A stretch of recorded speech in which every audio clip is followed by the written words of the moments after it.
অনন্যা করণের লেখা গল্প বিশ্বাসঘাতক। হাতটা ছাড়ো, ছাড়ো বলছি তিস্তা। তিস্তার হাতটা ছাড়িয়ে এগিয়ে চলে ইন্দ্র। প্লিজ ইন্দ্র, আমার অপরাধটা কি সেটা তো বলো। আমি কি দোষ করেছি যে তুমি আমার সাথে গত 1 সপ্তাহ ধরে এমন ব্যবহার করছো? কি করেছি আমি? কাঁদতে কাঁদতে তিস্তা জিজ্ঞেস করে। ইন্দ্র কথার উত্তর না দিয়ে কিছু দূর এগিয়ে গিয়ে দাঁড়ায়। কিছু একটা ভেবে আবার ফিরে আসে। তিস্তা আশা নিয়ে চোখের জল মুছে তাকায় ইন্দ্রর দিকে। আজকের পর থেকে তোমার কোনো ফোন বা মেসেজ আমি যেন কোথাও দেখতে না পাই। Mind it Teesta. দাঁড়াও, দাঁড়াও ইন্দ্র, এভাবে তুমি আমার ইমোশন নিয়ে খেলতে পারো না। আমি তোমার ইমোশন নিয়ে কখন খেললাম তিস্তা? আমি তো কোনোদিনই বলিনি আমি তোমাকে ভালোবাসি, তোমার দায়িত্ব নিতে চাই। তুমি নিজে থেকে ভেবেছো এসব? আমি এসব প্রেম ভালোবাসা বুঝি না। প্রেম করে কারো দাসত্ব স্বীকার করতে আমি চাই না। দাসত্ব? আমি তোমার উপর কখন কিভাবে অধিকার দেখিয়েছি বলো ইন্দ্র? দেখাওনি আবার? যখন তখন ফোন করে এখানে এসো ওখানে এসো কেন? কোনোদিন আমায় জিজ্ঞেস করেছো আমি চাই কি না যেতে? আর কোনোদিন না গেলে রাগ, অভিমান, ঝগড়া। আমার এসব ন্যাকামো একদমই পোষায় না। এটা কোনো ফিল্ম নয় যে এত ন্যাকামি করছো। বেশ তো, আমি তোমায় আর বলবো না এমন। এবার তো ছেড়ে যেও না আমায় ইন্দ্র। আমি কিছুতেই পারবো না তিস্তা। দেখো, আমার কাছে কেরিয়ারের আগে কিচ্ছু নেই, বুঝলে তো? এমন মেয়েদের কান্নাকাটি আগেও সামলেছি। আমারই কপাল এমন, কোনো মেয়েই পেলাম না যে হেডেক দেবে না। 2 দিন প্রেম করলেই 3 দিনের দিন বিয়ের কথা। ন্যাকামো স্টার্ট। তোমরা কি একটু আপডেটেড হতে পারো না? ক্যাজুয়ালি থাকতে পারো না? ক্যাজুয়ালি? আমাদের মধ্যে যা হতো সব ক্যাজুয়ালি ছিল ইন্দ্র। আর ওই রাতটা ক্যাজুয়াল ছিল তোমার কাছে, তাই তো? হ্যালো, আমি তোমার কাছে যাইনি সেদিন, তুমি এসেছিলে তিস্তা। মনে করে দেখো, আমি বলেছিলাম আসতে না। ও, কিন্তু তুমি আটকাওনি আমায় সেদিন। ভালোই যখন বাসো না, আটকাতে পারতে ইন্দ্র। ও মা, আমি আটকাবো কিভাবে? প্রথমত কলেজ ট্যুর ছিল, সবাই রিসর্টের বাইরে আড্ডা মারছিল। আমি রুমে ছিলাম একা, আমার শরীর ভালো লাগছিল না। তোমায় তো আমি বলিনি সবার সাথে আড্ডা ছেড়ে এসো আমার কাছে। আমার দোষটা কোথায় বলো? আর তোমার রুমে ঢোকার পর যা যা হয়েছে তার সবে তুমিও ইন্টারেস্টেড ছিলে তিস্তা। আমিও দুর্বল হয়ে পড়ি, ব্যাস। এখন সেটাকে লজিক বানাচ্ছ? বাহ, বেশ তো। এখন সব দোষটা আমার উপর দিয়ে দিচ্ছ ইন্দ্র। আমি তোমাকে ছাড়া আর কাউকে ভাবতে পারবো না। ইন্দ্র প্লিজ, তুমি যেভাবে বলবে তেমনই চলবো আমি। আমায় দূরে ঠেলে দিও না প্লিজ। হাত জোর করে কাঁদতে থাকে তিস্তা। Not possible. আর রাস্তায় সিন ক্রিয়েট না করে বাড়ি যাও, বাই। বলেই ইন্দ্র ওর স্কুটিতে ওঠে। তিস্তা পেছন পেছন যায় আর মুখে একটাই কথা, প্লিজ ইন্দ্র, যেও না। রাস্তায় 2-1 লোক তিস্তার কান্না দেখে এগিয়ে এলে, কিছুই না দাদা, পার্সোনাল ম্যাটার বলে সামলে নেয় তিস্তা। কিন্তু ইন্দ্র দাঁড়ালো না, স্কুটিটা স্টার্ট দিয়েই বেরিয়ে গেল। তিস্তা সারা রাস্তা কাঁদতে কাঁদতে এসে বাড়িতে ঢোকে, রুমের দরজা লাগায়। সবুজ দিদিকে এমনভাবে দরজা লাগাতে দেখে কেমন সন্দেহ হলো ওর। দরজা লাগানোর সাথে সাথেই জোরে জোরে ডাকে সবুজ, দিদি ভাই, এই দিদি ভাই, দরজাটা খোল। কিন্তু কিছুতেই খুলছে না দেখে সবুজ নিজের রুমে যায়। আর নিজের রুমের জানালা দিয়ে বেরিয়ে কার্নিশ ধরে ধরে তিস্তার রুমের জানালায় পৌঁছায়। আগেও অনেকবার করেছে ও, ছোট থেকেই এমন। ওই জানালা দিয়ে ভেতরে ঢুকে দেখে তিস্তা বালিশে মুখ গুঁজে কাঁদছে। সবুজ তিস্তার কাছে গিয়ে বসে জিজ্ঞেস করে, কি হয়েছে দিদি ভাই, আমায় বলবি না? আমি কাউকে বলবো না, বল প্লিজ। দেখ, আমি তো তোর নিজের ভাই নই। 3 বছর বয়সে মা বাবা হারিয়েছি। বস্তির ওই কেষ্টদা আমায় মন্দিরের পাশে বসিয়ে আমায় দেখিয়ে লোকদের বলতো, দেখো বাবু, বাচ্চাটা 2 দিন কিছু খায়নি, টাকা দাও। অথচ টাকা পেয়ে আমায় খেতেও দিত না ঠিক করে। তারপর তোর মা বাবা আমার জীবনে ভগবান হয়ে এলেন। আর আমায় দেখে যে কি মনে হয়েছিল তাদের সেদিন তাঁরাই জানেন। আমায় বাড়িতে এনে ছেলের মর্যাদা দিলেন। ওনারাই এখন আমার মা বাবা আর তুই আমার নিজের দিদির চেয়েও বেশি। প্লিজ কাঁদিস না, ওঠ, বল কি হয়েছে। তিস্তা উঠে সবুজকে জড়িয়ে ধরে কেঁদে ওঠে। এই দিদি ভাই, তোর মুখে কান্নাটা একদম ভালো লাগে না, কতবার বলেছি, আমায় বল না, আমি যদি হেল্প করতে পারি। তিস্তা সবটা জানায় সবুজকে। সবুজ সাথে সাথে উঠে দাঁড়ায় আর বলে, তুই দাঁড়া, আমি এক্ষুনি যাব ছেলেটার কাছে। এত সাহস কি করে হয়? একটা মেয়ের সাথে ফ্লার্ট করে ইমোশন নিয়ে খেলে।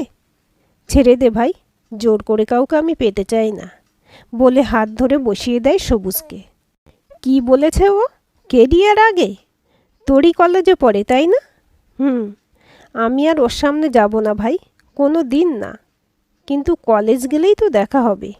কি করব ভাই আমি, বলে মুখ দু হাতে ঢেকে কেঁদে ওঠে তিস্তা। দিদি ভাই, আমার দিকে তাকা, দাঁড়া 1 মিনিট, বলে তিস্তা রুমের টেবিলের ড্রয়ার খুলে একটা ফাইল নিয়ে এলো। আর ফাইলটা খুলে বলল, এই মার্কশিটগুলো দেখছিস দিদি ভাই? দেখ কত ব্রিলিয়ান্ট তুই। মাধ্যমিক উচ্চ মাধ্যমিক দুটোতেই জেলায় পরপর প্রথম আর দ্বিতীয় তুই। সব ভুলে গেছিস তুই? জয়েন্টের নশায় 72-এ নাম ছিল তোর, আর তুই এসব ছেড়ে ভাবছিস কিভাবে কলেজে যাবি? কেরিয়ারে আমি বলছি, ওকে ছাড়িয়ে তুই এগিয়ে যাবি। ভুলে যা ওকে। যে তোর মনের দাম দেয় না, তুই কি না তার জন্য নিজেকে লুকোচ্ছিস। আর ওর চেয়ে 10 গুণ ভালো ছেলেদের লাইন তোর কাছে এনে দেবো আমি, কথা দিচ্ছি। মা বাবার সাথে আমিও খুঁজবো আমার জিজু। তুই শুধু পড়ায় ফিরে যা আবার, আর দেখিয়ে দে। তোকে যে আজ রিফিউজ করেছে, কাল ক্ষমা চাইবেই, আমি বললাম। তিস্তা সবুজের হাত ধরে বলল, থ্যাংক ইউ ভাই, আমি আর কারোর কথা ভাববো না। তোকে কিন্তু ভাই আমার চেয়েও ভালো রেজাল্ট করতে হবে। সামনেই মাধ্যমিক তোর, ঠিক আছে? দিদি ভাই, নে খাবি চল। সবুজ খাবার টেবিলে তিস্তাকে নিয়ে গিয়ে নিজে বসে থেকে খাওয়ায়। তিস্তা ওর হাবভাব দেখে হেসে বলে ওঠে, ওরে আমার দাদা রে, তোকে ভাই নয় দাদা বলতে ইচ্ছে করছে, বুঝলি পাগল? সে তুই দাদাই বল কি ভাই, তোর মুখে এই হাসিটা ধরিয়ে রাখাই আমার দায়িত্ব।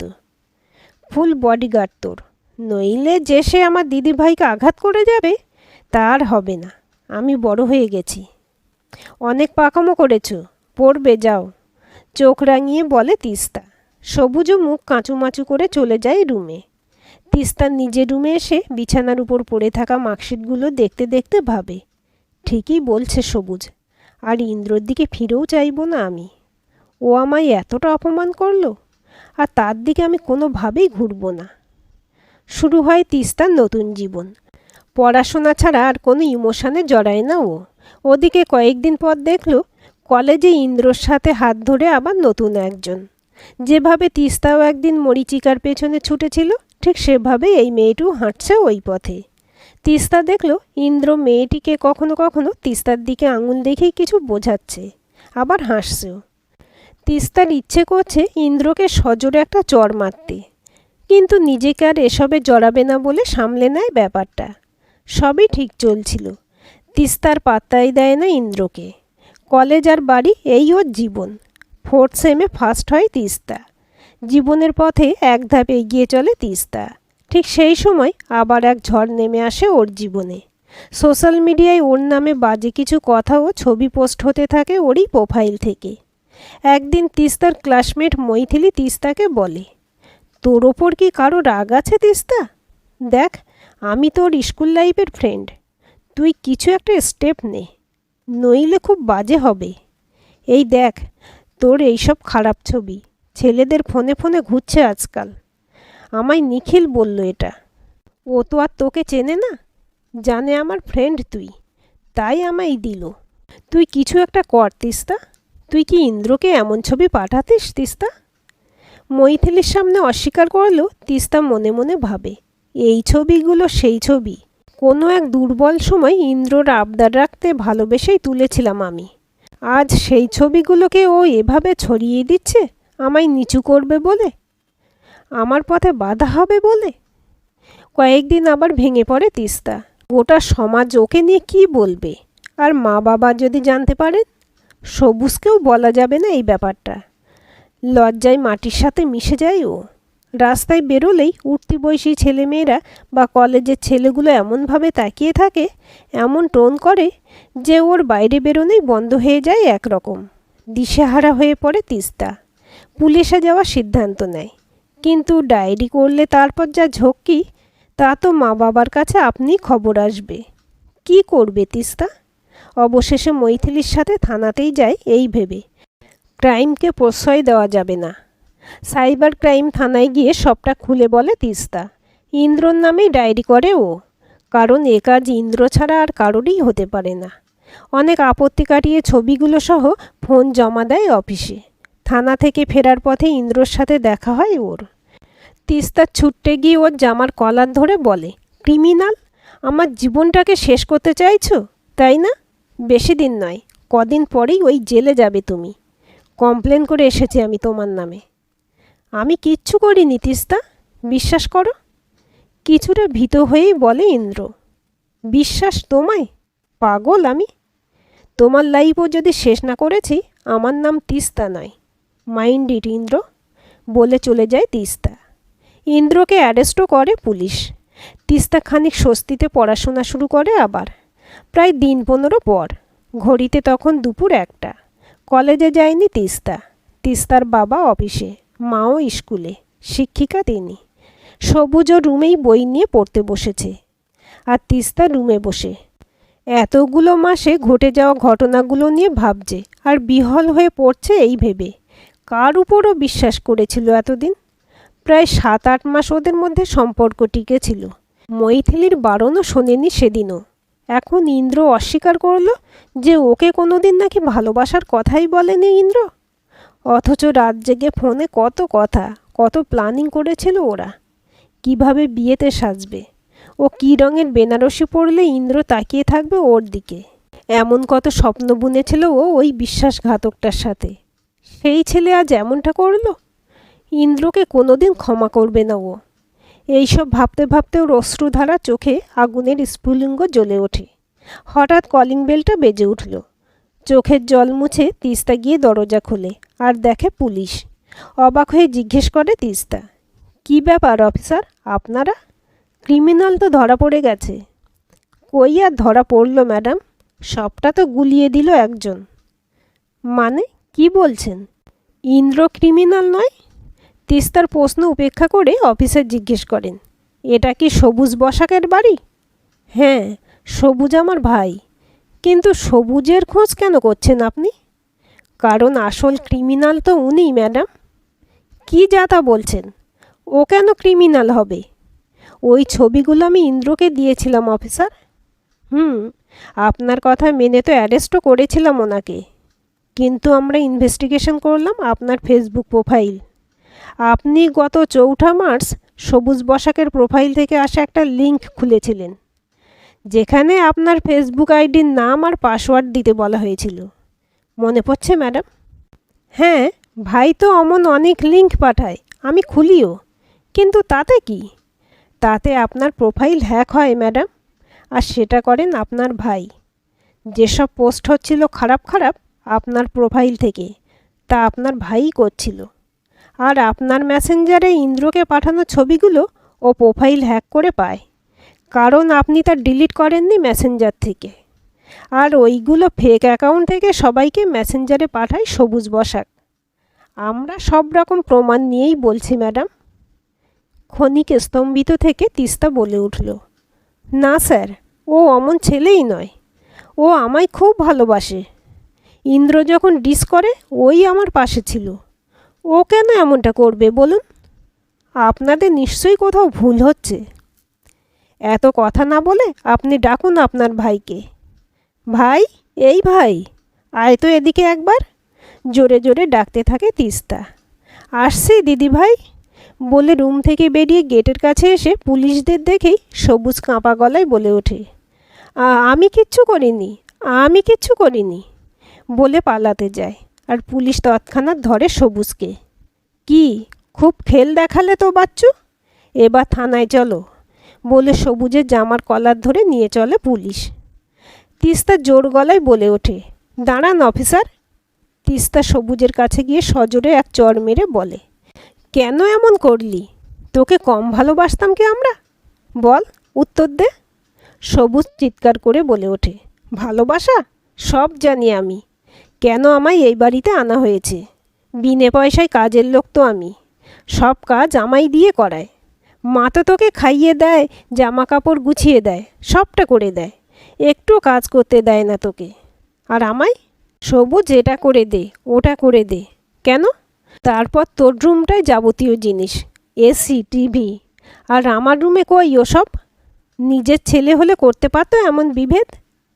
বাহ সবুজ, সেদিন মন্দির থেকে তুলে আনার এই উপহার দিলি তুই? তোর পড়াশোনা, ভালো স্কুলে ভর্তি, যখন যা খেতে চাস মা বানিয়ে দেয়। আর বাবা রোজ তোর জন্য চকলেট আনে এখনও। এসবের কোনো মূল্য নেই তোর কাছে? আমার ছোট্ট ভাই করে তোকে প্রতিবার রাখি পরাতাম, আর তার দাম দিলি এইভাবে? কি ভেবেছিলিস আমায় ছোট করবি সবার সামনে? হ্যাঁ হ্যাঁ হ্যাঁ, তাই বরাবর চেয়েছি আমি। মা বাবাও তোকে খারাপ ভাবুক, আর আমায় তোর জায়গাটা দিক। তাই ওই ইন্দ্র যখন তোকে ছেড়ে চলে গেল, আমার হাতে সেই সুযোগটা আসে। কিন্তু ভাবিনি তুই থানায় চলে যাবি একা একা। ভেবেছিলাম মা বাবার কাছে এসে কান্নাকাটি করে নিজের ভুল স্বীকার করবি, আর ওই ছবিগুলো দেখাতে বাধ্য হবি। তিস্তা রেগে দূরে সরে গিয়ে বলে, অফিসার নিয়ে যান ওকে এখান থেকে প্লিজ। অফিসার বলেন, কি জানেন ম্যাডাম, রক্তের দোষ কথাটা শুনতে খারাপ লাগলেও এটাই বাস্তব। উপযুক্ত পরিবেশ পেয়েও এই ছেলেটা তা কাজে না লাগিয়ে ঈর্ষায় অকৃতজ্ঞের মতো আপনাদেরই ক্ষতি করছে। আপনারা হয়তো জানেন না, এই ছেলেটির সাথে বস্তির ছেলেগুলোর যোগ আছে। আপনাদের অবর্তমানে ও ছেলেগুলোর কাছে যায়, আপনাদের টাকা পয়সা, দামি জিনিস পাচার করে। আপনারা তো ওকে অন্ধের মতো বিশ্বাস করেন। তাই চুরি কাজের মেয়ে করছে ভেবে কাজের মেয়ে পরিবর্তন করেন ঘন ঘন। আমরা বেশ কয়েকদিন ধরে এইসব ইনফরমেশন জোগাড় করেছি ম্যাডাম। বলে সবুজকে নিয়ে চলে যায় পুলিশ। তিস্তা কাঁদতে কাঁদতে মেঝেতে বসে পড়ে। তারপর অনেকগুলো বছর কেটে গেল। তিস্তা কলেজ শেষের পরে ব্যাঙ্গালোরে চলে আসে চাকরির সুবাদে। এখানেই আছে বেশ কয়েক বছর। ওখানে আর ফিরতেই চায় না ও। তিস্তা মানুষকে বিশ্বাসই করতে পারে না এখন। ইন্দ্র, সবুজ দুজন খুব কাছের মানুষ হয়েও যেভাবে বিশ্বাসঘাতকতা করলো, তারপর মানুষকে বিশ্বাস করা সত্যিই দুরূহ। এখন তিস্তা এক বড় কোম্পানির হেড অব দ্য টেকনোলজিস্ট। জীবনে প্রপোজালও এসেছে অনেক, কিন্তু কে জানে বিশ্বাসঘাতকতার ঘাটা কবে শুকোবে ওর মন থেকে। আজকের গল্পটি কেমন লাগলো কমেন্ট করে জানাবেন। ভালো লাগলে লাইক, হাইপ, শেয়ার করবেন। আর চ্যানেলটি সাবস্ক্রাইব করে বেল আইকনটি ক্লিক করে রাখতে ভুলবেন না।